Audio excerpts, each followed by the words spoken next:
Bullet जो चीरती हुई लोहे के हिस्से को गाड़ी के, और वो मुझे लगी तब मुझे एहसास हुआ कि हम गिर गए।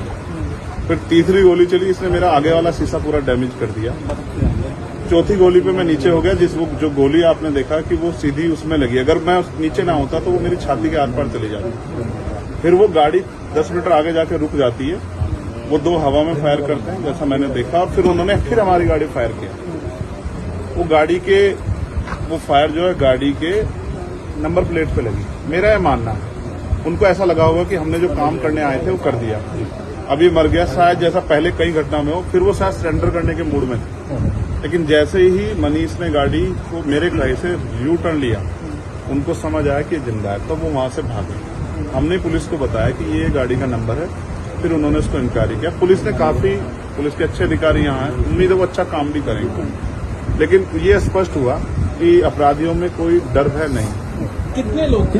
3 लोग। 3 लोग थे। 2 लोग असले से हमला कर रहे थे, एक व्यक्ति गाड़ी चला रहा। चंद्रशेखर जी, कोई थ्रेट कॉल आया हो आपको इससे पहले, कोई धमकी? पिछले कई सालों से आ रही है। मैं लगातार पुलिस को इंटीमेट भी करता रहता हूं। मैंने डीजीपी को भी लिखा, गृह मंत्री को भी लिखा, मुख्यमंत्री को भी लिखा, यहाँ के पहले एसएसपी डीएम थे उनको भी लिखा। लेकिन डीएम साहब जो पिछले थे अखिलेश सिंह जी, उन्होंने साफ मना कर दिया कि चीफ मिनिस्टर नहीं चाहते चंद्रशेखर को सुरक्षा दी जाए।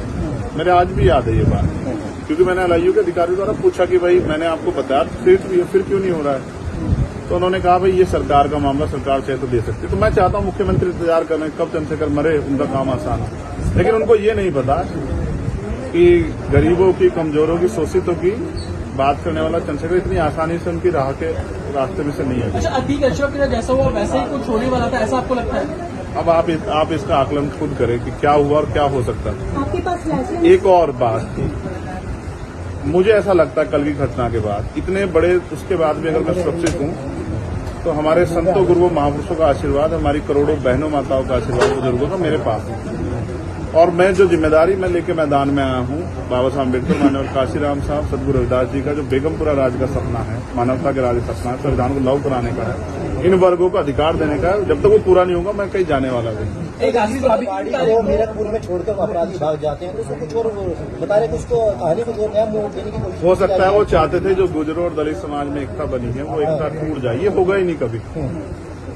ठीक है, ये नहीं हो सकता। अमेठी पंचायत आप लोग कर रहे हैं अपनी मांगों को लेकर। हमारी लीडरशिप ने ये निर्णय लिया है कि जब 24 घंटे में गिरफ्तारी नहीं हुई तो हमें अपने लोगों को भी जवाब देना है, तो इसलिए शायद उन्होंने 3 तारीख का समय रखा है। मैं उसका हिस्सा बनूंगा। अमेठी के अंदर एक फेसबुक वायरल हुई है पोस्ट जिसमें आपको मारने की वो की गई है, क्या कहीं है उसके अलावा? ठीक है, देखिए लोकतंत्र है, उनके अधिकार है, मारे या छोड़े।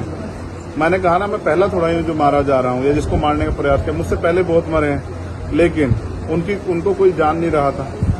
मुझे लोग जानते हैं तो मेरी बात आगे बढ़ती, लेकिन मैं अपने लोगों को मरने नहीं दूंगा। ये भी मैं उनको संदेश देना चाहता हूँ। पोस्ट किया है अमेठी क्षेत्रीय महासभा से कि इस बार तो बचिए, अगली बार नहीं बचेगी। देखो, मैं गोली से डरता नहीं, मैं गोली से, बंदूकों से नहीं डरता हूँ। मैं संवैधानिक रास्ते से चलता हूँ, संविधान को मानता हूँ। गोली चलाने वालों को भी कहना चाहता हूँ कुदरत उनको सद्बुद्धि दे, गलत जगह पंगा ले रहे हैं। मैं झगड़ा नहीं चाहता, मैं अपने लोगों को भी कह रहा हूँ कल से शांति बना रखो और संविधान के रास्ते चलो। वो हमें डिस्टर्ब करना चाहते हैं कि जो हम राजनीतिक ताकत हमारी बन रही है कमजोर हो जाए, हम दूसरी दिशा चले जाएं। लेकिन ये भी एक अटूट सत्य है कि हम संविधान के जरिए जवाब देना जानते हैं, और किसी को गलतफहमी हो तो वो गलतफहमी सुधारने का समय, वो क्यों वो कर रहे थे, वो पाला किसने? मुझे ही तो मारना है ना। वो बता दे मैं चला जाऊंगा मरने, मगर मेरे लोगों के साथ तो खेलना खेलेंगे। मैं तैयार हूं, अगर मेरे मरने से हमारा आंदोलन आगे बढ़ता, हमारे लोग खड़े होते, मुझे कोई दिक्कत नहीं है।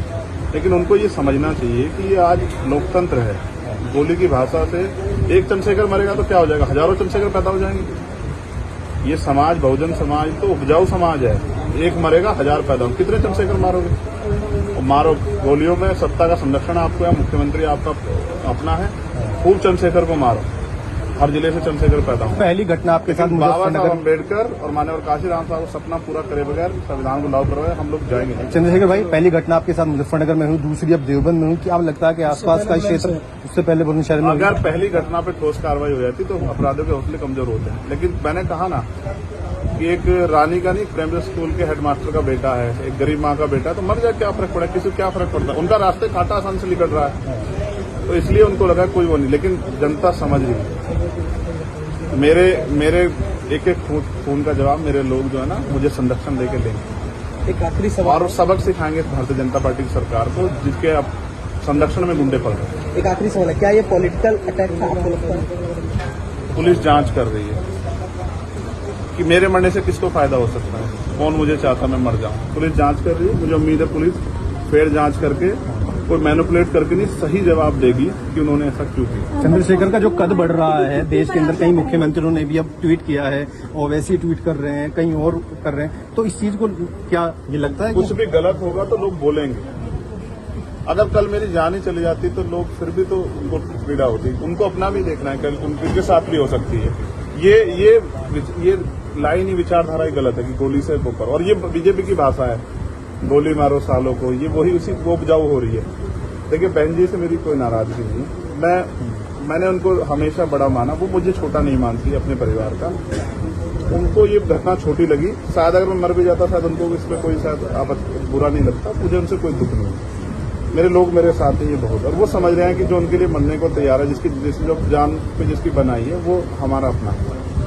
मेरे लोग मेरे साथ खड़े होंगे, मैं इस लगभग सभी दलों के लोग आपसे मिलने आए हैं, कैसा देखते हैं, क्या नहीं, मैं उनका धन्यवाद भाजपा के भी नहीं, विधायक आए मैं हैं। कह रहा हूँ बस सबका धन्यवाद करता हूँ, मगर ये है मैं ये प्रयास करूंगा कि भविष्य में ऐसा किसी के साथ ना, इसलिए लॉ एंड ऑर्डर की कानून व्यवस्था अच्छी होनी चाहिए, मुख्यमंत्री को ध्यान देना चाहिए। बात चंद्रशेखर की नहीं है, बात इस प्रदेश में हो रही हजारों बहनों के साथ जो अस्मतें लुट रही है, हर महीने रेप हत्याएं हो रही हैं, लोगों की जान जा रही है, सब उन पर वो करता है। तो वो मुख्यमंत्री पद में बैठे हैं, अगर वो इसको संभाल नहीं पा रहे हैं तो क्या फायदा, तो उनको इस्तीफा दे देना चाहिए। फिलहाल आप ठीक है, डिस्चार्ज किया जा रहा है? हाँ ठीक। आपके कार्यकर्ताओं ने आज जो है जगह जगह ज्ञापन दिया है, सहारनपुर में दिया, अगली रणनीति क्या रहेगी किस हिसाब से? कोई रणनीति नहीं, पार्टी के सीनियर लीडर जो तय करेंगे हम लोग उस पर काम करेंगे। और दूसरा, मेरे पीठ में जहाँ गोली लगी है वहाँ ड्रेसिंग जारी है, ठीक है, पहले से आराम है, बस एक जलन और घाव है, जख्म वो तो है ही, सांस लेने में दिक्कत थी, बीपी जो है फ्लक्चुएट हो रहा था, अप डाउन हो रहा था, वो ठीक है पहले से। ठीक है, चलो।